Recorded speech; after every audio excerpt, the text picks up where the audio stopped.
আসসালামু আলাইকুম। এটিএন বাংলা সংবাদে সবাইকে স্বাগত জানাচ্ছি সীমা খান। শুরুতেই বিআরবি কেবলস সংবাদ শিরোনাম। ফ্যাসিবাদের পর এবার লড়াই হবে দুর্নীতির বিরুদ্ধে। সোহরাওয়ার্দী উদ্যানে সমাবেশে জামায়াতের আমির। সংস্কার ও বিচারের আগে নির্বাচন গ্রহণযোগ্য হবে না বিভিন্ন রাজনৈতিক দলের নেতারা। একটি গোষ্ঠী বিশৃঙ্খলা তৈরি করে অন্তর্বর্তী সরকারের সক্ষমতা নিয়ে প্রশ্ন তোলার চেষ্টা করছে বললেন তারেক রহমান। পরিস্থিতি নিয়ন্ত্রণে সরকারকে সাহসী হওয়ার আহ্বান। কোন রাজনৈতিক দলের পিআর পদ্ধতি বোঝা না বোঝার অজুহাতে মৌলিক সংস্কার আটকে থাকবে না। কক্সবাজারে পথসভায় নাহিদ ইসলাম। চকরিয়ায় এনসিপির সভা মঞ্চ ভাঙচুর। এনসিপির ওপরে হামলার ঘটনায় আইনশৃঙ্খলা বাহিনীর ব্যর্থতা খতিয়ে দেখা হচ্ছে জানালেন স্বরাষ্ট্র উপদেষ্টা। গোপালগঞ্জে রাত ৮টা থেকে ভোর ৬টা পর্যন্ত কারফিউ। এবং জাতিসংঘের মানবাধিকার বিষয়ক কার্যালয় স্থাপনের পক্ষে নন বিশেষজ্ঞরা। কার্যক্রম চালু হলে বহির্বিশ্বে বাংলাদেশ সম্পর্কে নেতিবাচক বার্তা যাবে, ক্ষতিগ্রস্ত হবে অর্থনীতি।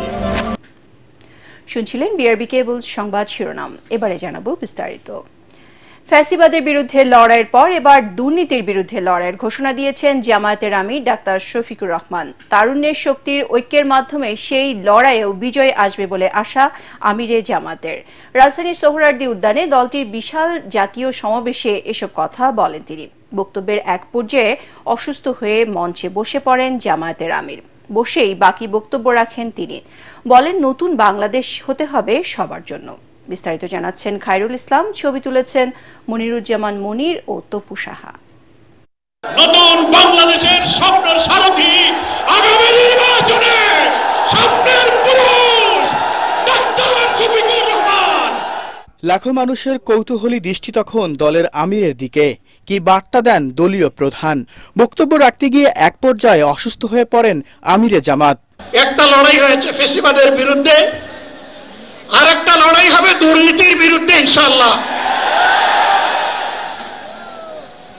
এই দুর্নীতির মূল উৎপাটন করার জন্য যা দরকার, আমরা তারুণ্য এবং যৌবনের শক্তিকে একত্রিত করে সেই লড়াইয়েও ইনশাআল্লাহ বিজয় লাভ করব। তার প্রথম প্রমাণ হচ্ছে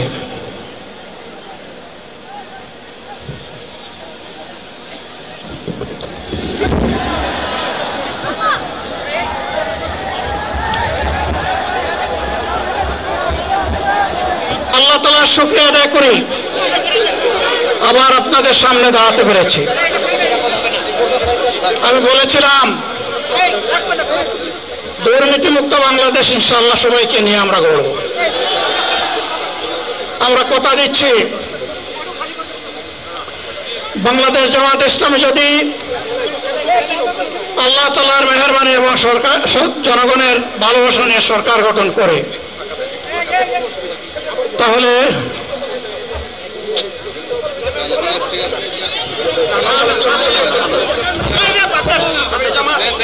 অসুস্থ অবস্থায় মঞ্চে বসে পড়েই অসমাপ্ত বক্তব্য শেষ করেন ডাক্তার শফিকুর রহমান। 2006 সালের 28 অক্টোবর থেকে শুরু করে পল্টন গণহত্যা, শাপলা গণহত্যা, সারা দেশের গণহত্যা, পিলখানার গণহত্যা, 24-এর গণহত্যা, এই গণহত্যা যারা করেছে তাদের সকলের বিচার বাংলাদেশের মাটিতে নিশ্চিত করতে হবে। তিনি ঘোষণা দেন, জামায়াত দেশ পরিচালনার দায়িত্ব পেলে জনগণের সেবক হিসেবে কাজ করবে। কাজেই নতুন ব্যবস্থায় নতুন বাংলাদেশ গড়ে তোলা হবে ইনশাআল্লাহ। শিশু, কিশোর, যুবক, মা, বোন, শ্রমিক, ছাত্র, জনতা, ব্যবসায়ী, সবাইকে যেই দেশ, যেই সংবিধান, যেই রাষ্ট্র নিরাপত্তা দিতে পারবে, সেই নতুন বাংলাদেশ আমরা গড়ে তুলতে চাই। সমাবেশের নির্ধারিত সময় দুপুর 2টা হলেও ভোর থেকেই নেতাকর্মীদের ভিড়ে পরিপূর্ণ সোহরাওয়ার্দী উদ্যান। রাজধানী ছাড়াও সারা দেশ থেকে নেতাকর্মীরা জড়ো হন সোহরাওয়ার্দী উদ্যানে। তিল ধরনের ঠাঁই ছিল না সমাবেশ স্থলে। জাতীয় নির্বাচনকে সুষ্ঠু ও নিরপেক্ষ করার লক্ষ্যে 7 দফা দাবি নিয়ে জামায়াতের এই জাতীয় সমাবেশ, যেখানে অংশ নেন জুলাই গণঅভ্যুত্থানে অংশ নেয়া আহত ও শহীদ পরিবারের সদস্যরাও। জামায়াতের সিনিয়র নেতারা বলেন, মৌলিক সংস্কার ছাড়া জাতীয় নির্বাচন গ্রহণযোগ্য হবে না। সংখ্যানুপাতিক পদ্ধতিতে জাতীয় নির্বাচনের জোরালো দাবি তাদের কণ্ঠে। ডক্টর শফিকুর রহমানের ডাকে সাড়া দিয়ে জুলাই অভ্যুত্থানের চেতনাকে ধারণ করে আগামী নির্বাচনে দাঁড়িপাল্লার পক্ষে তরুণ প্রজন্মের প্রথম ভোট দাঁড়িপাল্লার পক্ষে হোক। সংস্কার প্রত্যেকেই বলে মানি, কিন্তু মিটিংয়ে বসলে কেউ কেউ দেখি মানি না ভাব দেখাচ্ছে। সমস্যাটা কোথায়? সংস্কার তো সকলের জন্য কল্যাণ। সংসদে আল্লাহর আইন পাস করে তাহলে অবশ্যই বাংলাদেশে মানুষের ভাগ্যের পরিবর্তন হবে। সমাবেশে ইসলামী আন্দোলন, এনসিপি, কয়েকটি ইসলামিক দল সহ বিভিন্ন রাজনৈতিক দলের নেতারা বক্তব্য রাখেন। 54 বছরের ইতিহাসে এর আগে এত বড় সমাবেশের আয়োজন করেনি বাংলাদেশ জামায়াত ইসলাম। এই সমাবেশের মধ্য দিয়ে নিজেদের শক্তিমত্তা প্রদর্শন ও অপশক্তির বিরুদ্ধে সকল ফ্যাসিবাদ বিরোধী শক্তিকে সাথে নিয়ে নতুন বাংলাদেশ গড়ার প্রত্যয় ব্যক্ত করেন তারা, এবং তারা এও বলেন নতুন বাংলাদেশ গড়ার লক্ষ্যে সকলকে ঐক্যবদ্ধ হওয়া অনেক জরুরি। খায়রুল ইসলাম, এটিএন বাংলা, ঢাকা। রাষ্ট্র কাঠামোর মৌলিক সংস্কার ও জুলাই গণহত্যার বিচারের আগে জাতীয় নির্বাচন দেশবাসীর কাছে গ্রহণযোগ্য হবে না বলে দাবি করেছেন ইসলামী আন্দোলন, এনসিপি সহ বিভিন্ন রাজনৈতিক দলের নেতারা। সোহরাওয়ার্দী উদ্যানে জামায়াত ইসলামী সমাবেশে বিভিন্ন রাজনৈতিক দলের শীর্ষ নেতারা বলেন, সংখ্যানুপাতিক নির্বাচনের বিরোধিতাকারীরা জনগণের বন্ধু হতে পারে না। বিস্তারিত জানাচ্ছেন মাজহারুল হক মুহাজির, ছবি তুলেছেন সজল বর্মন। স্মরণকালে সবচেয়ে বড় এই জনস্রোত জামাতে ইসলামীর ঐতিহাসিক সোহরাওয়ার্দী উদ্যানের জাতীয় সমাবেশে ঢল নামে লাখো মানুষের। মাঠ পেরিয়ে রাস্তা, রাস্তা পেরিয়ে মূল সড়ক, যেখানেই চোখ যায় সেখানেই জনতার ঢল। সমাবেশ সফল করতে ঘন্টার পর ঘন্টা বসে কিংবা দাঁড়িয়ে উৎসবমুখর পরিবেশে সোহরাওয়ার্দী উদ্যানে অবস্থান নেন সারা দেশ থেকে আসা লাখ লাখ নেতাকর্মী। ঢাকার বিভিন্ন প্রান্ত থেকে খণ্ড খণ্ড মিছিলের স্রোত মিলেমিশে একাকার সোহরাওয়ার্দী উদ্যান, ঢাকার রাজপথ, সড়কের অলিগলিতে। নেতাকর্মীদের কণ্ঠে স্লোগান আর হাতে শোভা পায় নানা ধরনের ব্যানার, ফেস্টুন ও দলীয় প্রতীক দাঁড়িপাল্লা। আমরা আওয়ামী লীগ দেখেছি, বিএনপি দেখেছি, জাতীয় পার্টি দেখেছি, আমরা আর এগুলো চাই না। আন্দোলন করে সব আমি শুধু আমি না, আমার ফ্যামিলি দিবে, আমার ফ্যামিলিতে 100 ভোটার আছে, এরা সবাই দিবে। নারায়ে তাকবীর ধ্বনিতে মুখরিত সমাবেশ স্থল। সকাল থেকে চলে হাম, নাথ, মঞ্চনাটক সহ নানা আয়োজন। সমাবেশের নির্ধারিত সময় দুপুর 2টা হলেও ভোর থেকেই নেতাকর্মীদের ভিড়ে পরিপূর্ণ সোহরাওয়ার্দী উদ্যান। বিএনপি ছাড়া ফ্যাসিবাদ বিরোধী বেশিরভাগ রাজনৈতিক দলকেই দেখা যায় মঞ্চে। আগামীর বাংলাদেশে আর কেউ যেন স্বৈরাচার হয়ে উঠতে না পারে সেই তাগিদ দেন তারা। 53 বছরের মধ্যে এদেশে অনেক নেতার পরিবর্তন হয়েছে, কিন্তু ফ্যাসিজম থেকে এই দেশ ও জাতি মুক্তি পায় না। পৃথক নির্বাচন দিতে হবে আমাদের মাইনরিটিদের জন্য, এবং একই সঙ্গে পিআর সিস্টেম ছাড়া কোনো নির্বাচন হতে দেওয়া যাবে না। এবং এটা যদি জামাত ইসলাম মনে করে যে বাংলাদেশে কোনো নির্বাচন আমরা হতে দেবো না, জামাত ইসলাম সেটা পারে। মানবাধিকারের নামে কোন কোরআন সুন্নাহ বিরোধী কোন কর্মকাণ্ড এদেশে আমরা বরদাস্ত করব না। অবিলম্বে স্থানীয় সরকার নির্বাচন সহ সকল বিশ্ববিদ্যালয়ে ছাত্র সংসদ নির্বাচনের দাবিও উঠে আসে সমাবেশ থেকে। আমাদের মধ্যে রাজনৈতিক মতপার্থক্য থাকতে পারে, কিন্তু এই স্বৈরাচারের প্রশ্নে অভ্যুত্থানের সকল শক্তিকে ঐক্যবদ্ধ থাকতে হবে। আমরা যদি সীমা লঙ্ঘন করি, শেখ হাসিনার মতো আল্লাহ পাকও কিন্তু আমাদেরকে ছাড় দিবেন না। বাংলাদেশে ভবিষ্যতে যাতে আর কোনো ফ্যাসিবাদ এবং স্বৈরাচার জন্ম নিতে না পারে, ঠিক এই কারণে আওয়ামী লীগ এবং তার দোসরদেরকে অবিলম্বে বিচারের আওতায় দাঁড় করাতে হবে। সমাবেশ সফল করতে দায়িত্ব পালন করেছে 20,000-এর মতো স্বেচ্ছাসেবক। তারা দেশের বিভিন্ন জেলা থেকে আগত নেতাকর্মীদের সহযোগিতা করেছেন। দীর্ঘ 1 যুগেরও বেশি সময় ধরে আওয়ামী শাসনামলের ধরপা করে একেবারে কোণঠাসা জামাত এর আগে কখনো এমন সমাবেশ করতে পারেনি। তবে 5 আগস্ট পরবর্তী সময়ে সারা দেশে নানান রকমের কর্মসূচি কার্যক্রমের মধ্য দিয়ে নিজেদের আরো সক্রিয় করে তোলে এই দলটি। তারই যেন এক মিলন মেলা দেখলো আজ সোহরাওয়ার্দী উদ্যান এবং তার আশেপাশের এলাকা। এই জামাতের সমাবেশ থেকে তাদের নেতারা বলছেন এই সমাবেশ বাংলাদেশের রাজনীতির টার্নিং পয়েন্ট। এখন দেখার বিষয় আগামী নির্বাচন এবং রাজনীতিতে কতটা প্রভাব ফেলে বাংলাদেশ জামাত ইসলামী। মাজহারুল হক মুহাজির, এটিএন বাংলা, ঢাকা। এদিকে বিএনপির ভারপ্রাপ্ত চেয়ারম্যান তারেক রহমানের নির্দেশে অসুস্থ জামায়াত ইসলামীর আমির ডাক্তার শফিকুর রহমানকে দেখতে হাসপাতালে যান বিএনপি মহাসচিব মির্জা ফখরুল ইসলাম আলমগীর। তিনি আমিরে জামায়াতের স্বাস্থ্যের খোঁজ খবর নেন। এরপর হাসপাতাল থেকে বের হয়ে মির্জা ফখরুল বলেন, দেশের বর্তমান প্রেক্ষাপটে ডাক্তার শফিকুর রহমানের সুস্থ থাকা জরুরি।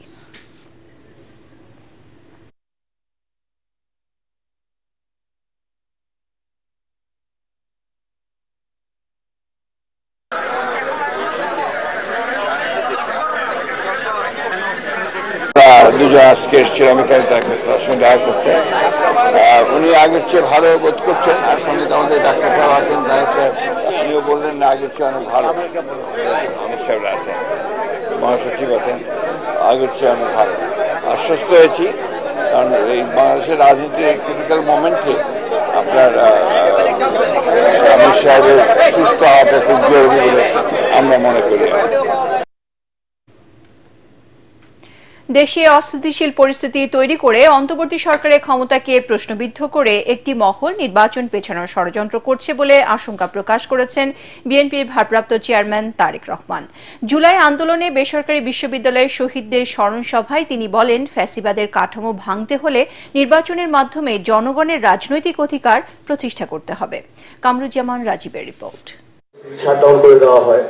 রাজধানীর কৃষিবিদ ইনস্টিটিউশন মিলনায়তনে জুলাই আগস্ট গণ অভ্যুত্থানে বেসরকারি বিশ্ববিদ্যালয়ের শিক্ষক শিক্ষার্থীদের অবদান ও শহীদদের স্মরণ সভায় যোগ দেন বিএনপির ভারপ্রাপ্ত চেয়ারম্যান তারেক রহমান সহ দলের শীর্ষ নেতারা। এতে জুলাই অভ্যুত্থানে বেসরকারি বিশ্ববিদ্যালয়ের শিক্ষার্থীদের সাহসী ভূমিকার কথা তুলে ধরেন আহত শিক্ষার্থী ও শহীদ পরিবারের সদস্যরা। বলেন, যে স্বপ্নের জন্য তরুণ যোদ্ধারা জীবন দিয়েছে তা যেন ব্যর্থ না হয়। কাছ থেকে দেখে এসেছিলাম, যে মুহূর্তে আমার চোখে গুলিটা লাগে আমি ভেবেছিলাম আমার চোখটা গলে গেছে বা ফুটো হয়ে গেছে। আমার সন্তানরা পেরেছে স্বৈরাচার মুক্ত করতে, কিন্তু শুধু স্বৈরাচার মুক্ত করলে হবে না, দেশটাকে সুন্দর করে গড়ে তোলার জন্য সকলের দায়িত্ব কাঁধে নিয়ে একে অপরের হাত ধরে বাংলাদেশটাকে এগিয়ে নিয়ে যেতে হবে। এতে আহত ও শহীদ পরিবারের পাশে থাকার অঙ্গীকার ব্যক্ত করে শহীদদের চেতনা নিয়ে রাজনীতি না করার আহ্বান জানান বিএনপি নেতারা। বলেন, গণতন্ত্রের সংকট থেকে উত্তরণে সতর্ক থাকতে হবে। ঘোলা পানিতে মাছ শিকার করার চেষ্টা করা হচ্ছে, আমরা ইনশাল্লাহ এটাকে আমরা রোধ করব। সামনে গণতন্ত্রের যে সংকট দেখা যাচ্ছে, সেই সংকট থেকে উত্তর করতে হলে আমাদেরকে অনেক সজাগ সতর্ক থাকতে হবে। এতে ভার্চুয়ালি যুক্ত হয়ে তারেক রহমান বলেন, হাজারো শহীদের কাঙ্ক্ষিত রাষ্ট্র নির্মাণের পূর্বশর্ত গণতান্ত্রিক সরকার প্রতিষ্ঠা। সংস্কার বাস্তবায়নে প্রয়োজন জনগণের রাজনৈতিক ক্ষমতায়ন। রাষ্ট্রের অপব্যবহার কিংবা প্রশাসনিক কৌশলের পরিবর্তে কারো রাজনৈতিক অভিলাষ পূরণের প্রধান মাধ্যম হওয়া দরকার জনগণের রায়, জনগণের আস্থা এবং বিশ্বাস। দেশে জনগণের রাজনৈতিক ক্ষমতায়ন নিশ্চিত করা না গেলে আমাদের কোনো আয়োজনই শেষ পর্যন্ত কিন্তু কোনো কাজে আসবে না, টেকসই হবে না। তারেক রহমান অভিযোগ করেন, একটি গোষ্ঠী বিশৃঙ্খলা তৈরি করে অন্তর্বর্তী সরকারের সক্ষমতা নিয়ে প্রশ্ন তোলার চেষ্টা করছে। পরিস্থিতি নিয়ন্ত্রণে সরকারকে কঠোর হওয়ার আহ্বান জানান তিনি। অন্তর্বর্তীকালীন সরকারের পক্ষে ঔদ নির্বাচন অনুষ্ঠান সম্ভব কিনা কোন মহল থেকে এমন ধরনের প্রশ্ন উপস্থাপন বিচ্ছিন্ন বক্তব্য হিসেবে বোধহয় দেখার আজ কোনো সুযোগ নেই। অন্তর্বর্তীকালীন সরকারের প্রতি আহ্বান, পরিস্থিতি নিয়ন্ত্রণে আরো স্বচ্ছ এবং সাহসী ভূমিকা রাখুন। বাংলাদেশের গণতন্ত্রে বিশ্বাসী জনগণ আপনাদের পাশে থাকবে। কামরুজ্জামান রাজীব, এটিএন বাংলা, ঢাকা। কোন রাজনৈতিক দলের পিআর পদ্ধতি বোঝা না বোঝার অজুহাতে মৌলিক সংস্কার আটকে থাকবে না বলে জানিয়েছেন জাতীয় নাগরিক পার্টি এনসিপির আহ্বায়ক নাহিদ ইসলাম। দেশে আর কোনো গডফাদারের উত্থান হতে দেয়া হবে না বলে হুঁশিয়ারি দিয়েছেন দলটির কেন্দ্রীয় নেতারা। এদিকে কক্সবাজারের চকরিয়ায় বিএনপির এক নেতাকে নিয়ে নাসির উদ্দিন পাটোয়ারির মন্তব্যের জেরে উত্তেজনা ছড়িয়ে পড়ে। ভাঙচুর করা হয় এনসিপির পথসভা মঞ্চ। দেশ করতে জুলাই পদযাত্রার অংশ হিসেবে কক্সবাজার ও বান্দরবানে পথসভায় এসব কথা বলেন তারা। প্রতিনিধিদের তথ্যচিত্রে আরো জানাচ্ছেন মিজান শাহজাহান।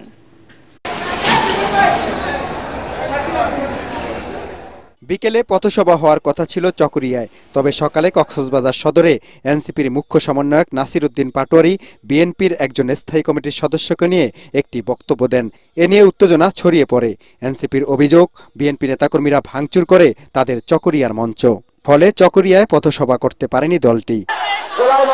এর আগে সকালে কক্সবাজারে পথসভায় দলটির আহ্বায়ক নাহিদ ইসলাম বলেন, এ মাসেই জুলাই ঘোষণাপত্র হতে হবে, সংসদের উচ্চকক্ষে পিআর পদ্ধতিতে নির্বাচন হবে, কোনো দল এটি ঠেকিয়ে রাখতে পারবে না। কে পিআর বুঝে কে পিআর বুঝে না, এর জন্য সংস্কার আটকে থাকবে না। কারণ আমরা জানি জনগণ সংস্কার বুঝে, জনগণ সংস্কার চায়। ফলে অবশ্যই উচ্চকক্ষে পিআর হতে হবে। নির্বাচন কমিশন, দুদক সহ গুরুত্বপূর্ণ রাষ্ট্রীয় প্রতিষ্ঠানে নিরপেক্ষভাবে নিয়োগের জন্য কমিটি, সাংবিধানিক কমিটি তৈরি করতে হবে। সমাবেশে এনসিপির দক্ষিণাঞ্চলের মুখ্য সংগঠক হাসনাত আব্দুল্লাহ বলেন, নোবেল পুরস্কারের আশায় সেফ এক্সিট নিশ্চিত না করেই শেখ হাসিনা রোহিঙ্গাদের আশ্রয় দিয়েছিল। খুনি শেখ হাসিনা বাংলাদেশে রোহিঙ্গাদের তখন আশ্রয় দিয়েছিল। কোন সেফ এক্সিট নিশ্চিত না করে রোহিঙ্গাদের ভবিষ্যৎকে ঝুঁকিপূর্ণ করে তুলেছে। আমাদের অতি দ্রুত কক্সবাজারের জীববৈচিত্র্য এবং পরিবেশ বাঁচাতে হলে আমাদের এই রোহিঙ্গা সমস্যার সমাধান করতে হবে। দলের মুখ্য সমন্বয়ক নাসির উদ্দিন পাটোয়ারির সঞ্চালনায় সমাবেশে অন্যান্যের মধ্যে বক্তব্য রাখেন সিনিয়র যুগ্ম সদস্য সচিব ডাক্তার তাসনিম জারা। পরে এনসিপি নেতারা পথসভা করেন পাহাড়ি জেলা বান্দরবানে। কেন্দ্রীয় নেতাদের সাথে অংশ নেয় স্থানীয় কর্মী সমর্থকরা। জুলাই বিপ্লবে সামনের সারিতে থাকা ছাত্রনেতা ও পেশাজীবীদের নেতৃত্বে গড়ে তোলা রাজনৈতিক দল এনসিপি এরই মধ্যে রংপুর, রাজশাহী, খুলনা, বরিশাল বিভাগ ও ঢাকা বিভাগের একাংশে পথসভা করেছে। চট্টগ্রামের পর সিলেট, ময়মনসিংহ ও ঢাকা বিভাগের বাকি জেলাগুলোতেও পথসভা করবে তারা। মিজান শাহজাহান, এটিএন বাংলা। গোপালগঞ্জে নিহতদের পরিবাররা মরদেহ ময়নাতদন্ত ছাড়াই নিয়ে গেছেন। প্রয়োজনে সেই সব মৃতদেহের ময়নাতদন্ত করা হবে বলে জানিয়েছেন স্বরাষ্ট্র উপদেষ্টা জাহাঙ্গীর আলম চৌধুরী। সকালে শাহজালাল আন্তর্জাতিক বিমানবন্দরের তৃতীয় টার্মিনাল পরিদর্শন শেষে একথা জানান তিনি। স্বরাষ্ট্র উপদেষ্টা বলেন, গোপালগঞ্জের ঘটনায় আইনশৃঙ্খলা বাহিনীর কোনো ব্যর্থতা ছিল কিনা সে বিষয়টি খতিয়ে দেখতে তদন্ত কমিটি কাজ করছে। এদিকে তৃতীয় টার্মিনালের ইমিগ্রেশনে কি পরিমাণ লোকবল লাগবে সে ব্যাপারটি খতিয়ে দেখতে এই পরিদর্শন বলে জানান তিনি। বলেন, তৃতীয় টার্মিনালের কাজ প্রায় 100% সম্পন্ন হয়েছে। এটি চালু হলে এয়ারপোর্টের সেবার মান আরো বাড়বে বলেও জানান স্বরাষ্ট্র উপদেষ্টা। ঢাকা যেটা আছে এটা তো ময়নাতদন্ত হচ্ছে, আর কয়েকটা দেখছেন যে ডেড বডি তারা নিজেরই চলে গেছে, তো ময়নাতদন্ত কিভাবে হবে? ওইগুলি যদি দরকার হয় আবার ময়নাতদন্ত হবে। ডেড বডি তো ইচ্ছের থেকে যদি প্রয়োজন হলে উত্তোলন করে তো ময়নাতদন্ত করা হবে। এটা ব্যাপারে একটা কমিটি গ্রহণ করা হয়েছে, এই কমিটিতেই নির্ধারণ করবে এটা কার দায়। গোপালগঞ্জে আবারও 11 ঘন্টার কারফিউ জারি করেছে জেলা প্রশাসন। রাত 8টা থেকে ভোর 6টা পর্যন্ত থাকবে এই কারফিউ। এরপর ভোর 6টা থেকে রাত 8টা পর্যন্ত জেলায় বলবৎ থাকবে 144 ধারা। তবে শিক্ষা প্রতিষ্ঠান ও পাবলিক পরীক্ষাসমূহ এর আওতামুক্ত থাকবে। এদিকে এনসিপির সমাবেশে হামলার ঘটনাকে কেন্দ্র করে বিশৃঙ্খলাকারীদের ধরতে গ্রেপ্তার অভিযান অব্যাহত রেখেছে আইনশৃঙ্খলা রক্ষাকারী বাহিনী। তবে গ্রেপ্তারের সঠিক সংখ্যা এখনো প্রকাশ করেনি পুলিশ। গ্রেপ্তার আতঙ্কে জেলার বেশিরভাগ এলাকা এখন পুরুষ শূন্য হয়ে পড়েছে।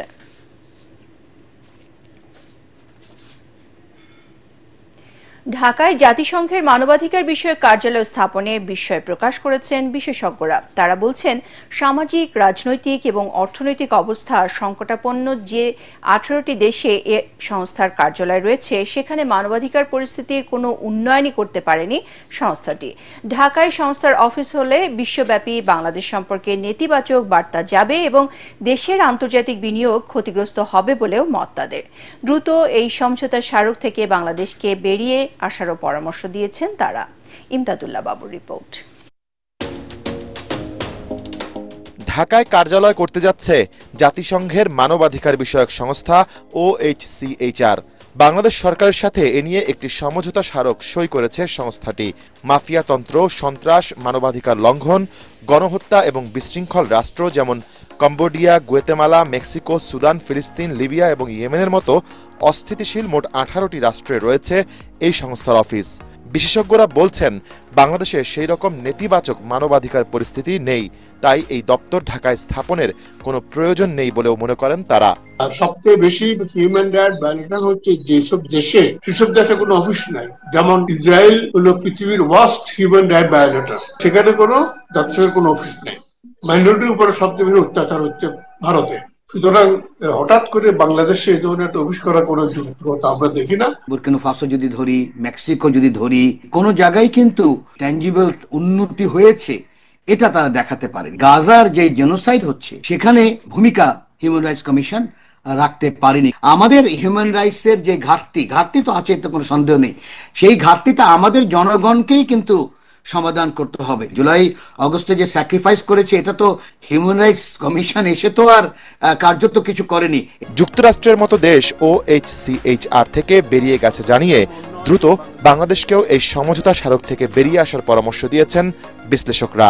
মহৎ উদ্দেশ্য নিয়ে হয়তো করছে, সেটা আমাদের যে হিউম্যান রাইটস এর যে ডেফিসিটটা আছে সেটা পূরণ করতে পারবে না কোনোভাবেই, বরং আরো নতুন সমস্যা তৈরি হবে। যেটা হবে যে ইনভেস্টাররা কিন্তু, যেটা আমরা বললাম, যেটা ইমেজ সংকটে পড়বে এবং তখন ইনভেস্টাররা কিন্তু খুব চিন্তিত থাকবে, 10 বার চিন্তা করবে। তো এখন তারা তো অত বেশি সময় নেবে না, তারা যখনই রিপোর্ট দেখবে যে এখন এইখানে আবার হিউম্যান রাইটস কমিশনও আছে, তখন তারা মনে করবে যে বরং আমি অন্য দেশেই যাই। এটা কোনো চুক্তি হয় নাই, একটা আন্ডারস্ট্যান্ডিং হয়েছে। সেই আন্ডারস্ট্যান্ডিং এর ভিতরে আমাদের দেখতে হবে ভালো করে যে আমরা এই কাজটা আমাদের দেশে সঠিক হবে কিনা। এটা জনমত যাচাই করতে হবে, এটা বিভিন্ন প্রতিষ্ঠানের সাথে কথা বলতে হবে। বিদেশি কোনো সংস্থাকে এনে আমাদের হিউম্যান রাইটকে পাকাপোক্ত করা যাবে না। সুতরাং এটা নিজস্ব প্রতিষ্ঠানকে আমাদের ঠিক করতে হবে। যদিও সরকার বলছে এই সমঝোতা চুক্তির আওতায় বাংলাদেশে একটি মিশন পরিচালিত হবে, যারা মানবাধিকার উন্নয়নে সরকারি ও বেসরকারি প্রতিষ্ঠানকে প্রশিক্ষণ ও কারিগরি সহায়তা দেবে।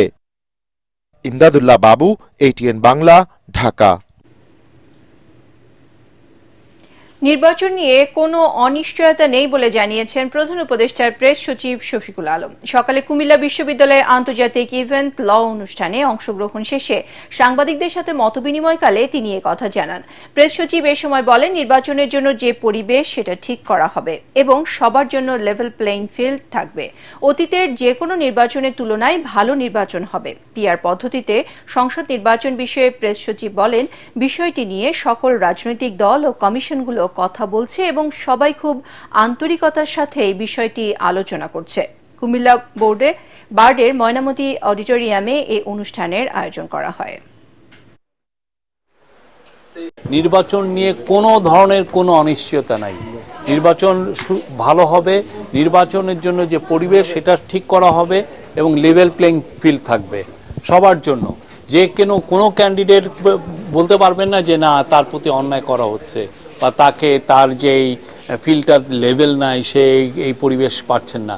আমরা পরিবেশ নিশ্চিত করব, খুব সুন্দর পরিবেশে ইলেকশন হবে। ফ্যাসিস্ট সরকারের রেখে যাওয়া ভঙ্গুর অর্থনীতিকে টেনে তোলার চেষ্টা করছে ডক্টর ইউনূসের নেতৃত্বাধীন অন্তর্বর্তী সরকার। জুলাই বিপ্লবের পর প্রবাসী ও রপ্তানি আয়ে মন্দা কাটিয়ে এরই মধ্যে সচল হতে শুরু করেছে অর্থনীতির চাকা। চড়া মূল্যস্ফীতি, ডলারের বিনিময় মূল্য, রিজার্ভ ও রেমিটেন্সের চরম আর্থিক অনিশ্চয়তা কাটিয়ে ঘুরে দাঁড়াচ্ছে ব্যবসা বাণিজ্য। ছাত্র জনতার নতুন বন্দোবস্তে সরকারি ব্যয়ে কড়াকড়ি, অর্থ পাচার প্রতিরোধ, শ্বেতপত্র প্রকাশ, দুর্নীতি বিরোধী অভিযান ও ব্যাংকিং খাতের সংস্কারের স্বচ্ছতা ফিরতে শুরু করেছে আর্থিক খাতে। তবে এখনো প্রধান অন্তরায় রাজনৈতিক অস্থিতিশীলতা। বিস্তারিত শারফুল আলমের রিপোর্টে। ছাত্র জনতার গণ অভ্যুত্থানে শেখ হাসিনা সরকারের পতনের পর অস্থিতিশীল অর্থনৈতিক পরিস্থিতির মধ্যে দায়িত্ব নেয় ডক্টর মোহাম্মদ ইউনূসের নেতৃত্বে অন্তর্বর্তী সরকার। বহুমাত্রিক আর্থিক সংকট, অবকাঠামো ঘাটতি, প্রশাসনিক দুর্বলতা ও নীতি নির্ধারণের সীমাবদ্ধতার মধ্যেই বর্তমান সরকার অর্থনীতিকে স্থিতিশীল রাখতে শ্বেতপত্র প্রকাশ, নতুন গভর্নর নিয়োগ, ব্যাংক খাতের শৃঙ্খলা ও রিজার্ভের পতন ঠেকাতে তৎপর হয়ে ওঠে। হাজার হাজার কোটি টাকা লুটপাট ও পাচার করে খাদের কিনারা পড়া ব্যাংক খাত পুনরুদ্ধারে উদ্যোগ নেয় সরকার। সিদ্ধান্ত হয় দুর্বল ব্যাংকগুলোকে একীভূত করার। চলছে পাচার করা অর্থ ফিরিয়ে আনার চেষ্টা। Still the banking sector is not in the fully stable conditions. So in the process of stabilisation. So আমাদেরকে কিন্তু এখনো অনেক বড় একটা কাজ বাকি আছে। ইউএস ট্যারিফ, সো এখানে একটা বিশাল কনসেন্ট্রেশন আছে। আরেকটা চ্যালেঞ্জ যেটা এর ভিতরে দেখা যাচ্ছে যে আমাদের ম্যাক্সিমাম র material we use to import from China. Origin policy যে 40% has to B the in-house, it will B a great challenge. দেশে বিদেশে পাচারকারীদের সম্পদ জব্দ করা শুরু হয়েছে এরই মধ্যে। তবে রাজস্ব আয়ে ঘাটতি, বিদেশি বিনিয়োগের স্থবিরতা ও কর্মসংস্থান সৃষ্টি না হওয়া এখনও এই সরকারের জন্য সবচেয়ে বড় আর্থিক চ্যালেঞ্জ। শিল্পাঞ্চলে গ্যাস বিদ্যুতের সংকট ও নীতি সুধারের চাপে সংকুচিত হচ্ছে ব্যবসা বাণিজ্য। ডলার ক্রাইসিস এগুলি অনেকটা নিয়ন্ত্রণে আসছে, কিন্তু ব্যবসা বাণিজ্যের জন্য যে পলিসিগত সাপোর্ট সেটা কিন্তু আমরা পাইনি। স্টেক হোল্ডারদের সাথে, অর্থনীতির যারা স্টেক হোল্ডার, প্রতিনিয়ত বসা দরকার, সমস্যা কোথায় জানা দরকার, সেটা ওনারা করছেন না। বৈশ্বিক অস্থিরতা ও রাজনৈতিক অস্থিতিশীলতায় এখনও সংকট কাটিয়ে উঠতে পারেনি দেশের অর্থনীতি। প্রবাসী আয় ও রপ্তানি ইতিবাচক ধারায় ফিরলেও উচ্চ মূল্যস্ফীতি ও রাজস্ব ঘাটতি এখনও সরকারের উদ্বেগের কারণ। মূল্যস্ফীতি বলতে পারেন, সুদের হার বলতে পারেন, ব্যাংকের রিজার্ভ বলতে পারেন, এর কোনো কোটিটির ক্ষেত্রে কিছু ইতিবাচক ইঙ্গিত রয়েছে, কিন্তু এখনও আমাদের স্থিতিশীল অর্থনৈতিক কাঠামোতে যে ধরনের সুদের হার বা মূল্যস্ফীতি বা এক্সচেঞ্জ রেট যেখানে থাকার কথা, যেটি আসলে হয়নি। সামগ্রিকভাবে অর্থনৈতিক সংস্কারের ক্ষেত্রে এই সরকার মোটেই আসলে খুব বড় অগ্রগতি দেখাতে পারেনি। অন্তর্বর্তী সরকারের এক বছরটি মূলত গিয়েছে পুনরুদ্ধারের প্রচেষ্টার বছর। অন্তর্বর্তী সরকারের এক বছরে আর্থিক খাতে সংস্কারের প্রস্তাবগুলো এখনও বাস্তবায়ন শুরু না হওয়ায় দৃশ্যমান হচ্ছে না এই খাতের প্রকৃত উন্নয়ন। নতুন করে ভাবাচ্ছে মার্কিন শুল্ক নীতিও, যা আগামীতে নির্বাচিত সরকারের উপর বর্তাবে বলে মনে করছেন অর্থনৈতিক বিশ্লেষকরা। শরফুল আলম, এটিএন বাংলা, ঢাকা। বৈশ্বিক পর্যায়ে বাংলাদেশকে এগিয়ে নিতে হলে ইঞ্জিনিয়ারিং সেক্টরে আরও বেশি দক্ষতা অর্জন করার তাগিদ দিয়েছেন সেনাপ্রধান জেনারেল ওয়াকারুজ্জামান। সকালে রাজধানী military institute of science and technology বিশ্ববিদ্যালয়ে মেকানিক্যাল ইঞ্জিনিয়ারিং অ্যাপ্লাইড সায়েন্স বিষয়ক 3 দিনব্যাপী এক আন্তর্জাতিক সম্মেলনের সমাপনী অনুষ্ঠানে তিনি একথা বলেন। ভালো ও মানবিক মানুষ ছাড়া দেশের উন্নয়ন সম্ভব নয়, তাই ভালো ইঞ্জিনিয়ার হওয়ার চেয়ে ভালো মানুষ হয়ে গড়ে ওঠার পরামর্শ দেন সেনাপ্রধান। পরে 5টি ক্যাটাগরিতে 5 জনকে পুরস্কার তুলে দেন সেনাপ্রধান। 3 দিনব্যাপী এই সম্মেলনে উৎপাদন কৌশল, নবায়নযোগ্য শক্তি, কৃত্রিম বুদ্ধিমত্তা, তাপ প্রকৌশল, মহাকাশ গবেষণা সহ বিভিন্ন ফলপ্রসূ আলোচনা অনুষ্ঠিত হয়। সম্মেলনে যুক্তরাষ্ট্র, যুক্তরাজ্য, কানাডা, চীন, জাপান ও বাংলাদেশ সহ বিভিন্ন দেশের খ্যাতনামা গবেষক ও পেশাজীবী অংশগ্রহণ করেন। Many students these days. We are producing great scholars, great engineers, great doctors, great civil servants, great military officers, but without the ethics, without the ethical teaching, without making them good human beings, country will not be benefited. That is why I always encourage you to be disciplined, to good human being, and of course, with your intellect, you will be great engineers, great citizen of this country. সংস্কার না করে city corporation নির্বাচন দিলে দুর্নীতি বন্ধ হবে না বলে মন্তব্য করেছেন স্থানীয় সরকার সংস্কার কমিশনের প্রধান ডক্টর তোফায়েল আহমেদ। তিনি বলেন, বর্তমান বাস্তবতায় একজন গ্রাম পুলিশের বেতন ৭৫০০ টাকা, যা বাস্তবতা বিবর্জিত।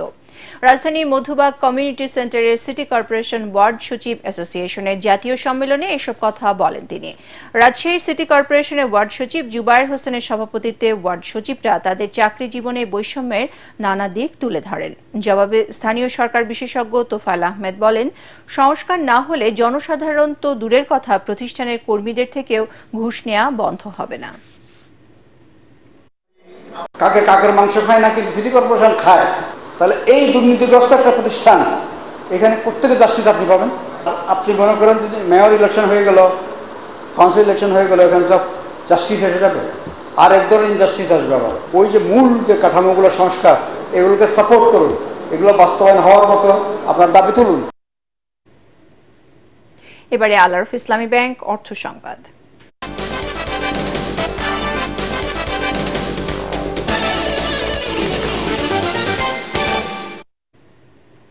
চাঁপাইনবাবগঞ্জের বরেন্দ্র অঞ্চল নাচলে ড্রাগন ফল চাষ করে লাভের মুখ দেখছেন কৃষি উদ্যোক্তা রুবেল হক। 2 বিঘা জমিতে ড্রাগন চাষ করেছেন এই উদ্যোক্তা। তার বাগানে এখন শোভা পাচ্ছে লাল রঙের ড্রাগন ফল। চলছে ফল সংগ্রহ ও বিক্রি। তার এই সাফল্য দেখে স্থানীয় অনেকেই এখন ড্রাগন চাষ শুরু করেছেন। চাঁপাইনবাবগঞ্জে ড্রাগন চাষ বৃদ্ধিতে কৃষি বিভাগের পক্ষ থেকে সব ধরনের পরামর্শ ও সহযোগিতা দেওয়া হচ্ছে বলে জানিয়েছে কৃষি কর্মকর্তারা। এবারে আন্তর্জাতিক সংবাদ।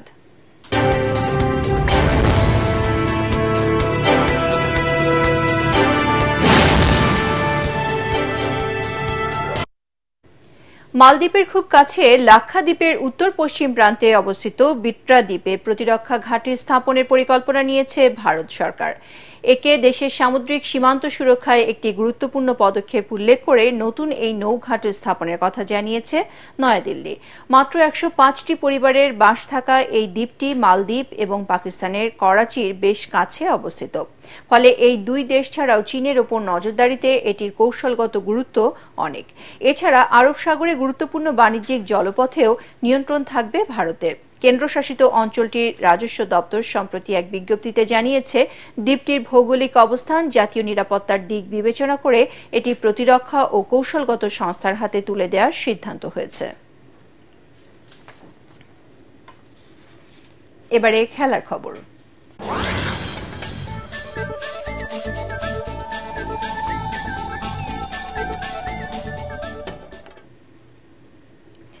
সাফ অনূর্ধ্ব 20 নারী চ্যাম্পিয়নশিপে শ্রীলঙ্কাকে 5-0 গোলে পরাজিত করে আসরে এখনও অপরাজিত রইল বাংলাদেশের মেয়েরা। এতে টানা 5 ম্যাচেই জয় পেল স্বাগতিকরা। বসুন্ধরা কিংস এরেনায় খেলার 25 মিনিটে কানুন রানী বাহাদুরের গোলে লিড নেয় বাংলাদেশ। প্রথমার্ধে যোগ করার সময়ের একেবারে শেষ সময়ে পূজা দাস ব্যবধান দ্বিগুণ করেন। দ্বিতীয়ার্ধে 4টা পরিবর্তন করেন কোচ বাটলার। তাতে আক্রমণের ধার বাড়ে বাংলাদেশের, কিন্তু গোল হচ্ছিল না। 72 মিনিটে হ্যাট্রিক করা শান্তি মার্ডিকেও মাঠে নামিয়ে দেন কোচ বাটলার। 73 মিনিটে পূজা দাস, 87 মিনিটে তৃষ্ণা রানী এবং যোগ করার সময়ে অধিনায়ক আফিদা পেনাল্টি গোলে বাংলাদেশের 5-0 ব্যবধানে জয় নিশ্চিত করেন। দিনের অন্য ম্যাচে ভুটানকে 8-0 গোলে হারিয়েছে নেপাল। সংবাদ শেষ করার আগে বিআরবি কেবল শিরোনামগুলো আরও একবার। ফ্যাসিবাদের পর এবার লড়াই হবে দুর্নীতির বিরুদ্ধে। সোহরাওয়ার্দী উদ্যানে সমাবেশে জামায়াতের আমির। সংস্কার ও বিচারের আগে নির্বাচন গ্রহণযোগ্য হবে না বিভিন্ন রাজনৈতিক দলের নেতারা। একটি গোষ্ঠী বিশৃঙ্খলা তৈরি করে অন্তর্বর্তী সরকারের সক্ষমতা নিয়ে প্রশ্ন তোলার চেষ্টা করছে, বললেন তারেক রহমান। পরিস্থিতি নিয়ন্ত্রণে সরকারকে সাহসী হওয়ার আহ্বান। কোন রাজনৈতিক দলের পিআর পদ্ধতি বোঝা না বোঝার অজুহাতে মৌলিক সংস্কার আটকে থাকবে না। কক্সবাজারে পথসভায় নাহিদ ইসলাম। চকরিয়ায় এনসিপির সভামঞ্চ ভাঙচুর।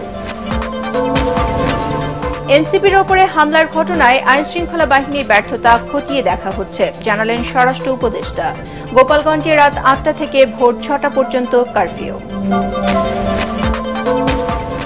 এবং জাতিসংঘের মানবাধিকার বিষয়ক কার্যালয় স্থাপনের পক্ষে নন বিশেষজ্ঞরা। কার্যক্রম চালু হলে বহির্বিশ্বে বাংলাদেশ সম্পর্কে নেতিবাচক বার্তা যাবে, ক্ষতিগ্রস্ত হবে অর্থনীতি। পরবর্তী সংবাদ দেখার আমন্ত্রণ জানিয়ে এখনকার মতো শেষ করছি। ATN বাংলা সংবাদ ইউটিউবে দেখতে ব্রাউজ করুন youtube/ATN বাংলা নিউজ। ধন্যবাদ সবাইকে।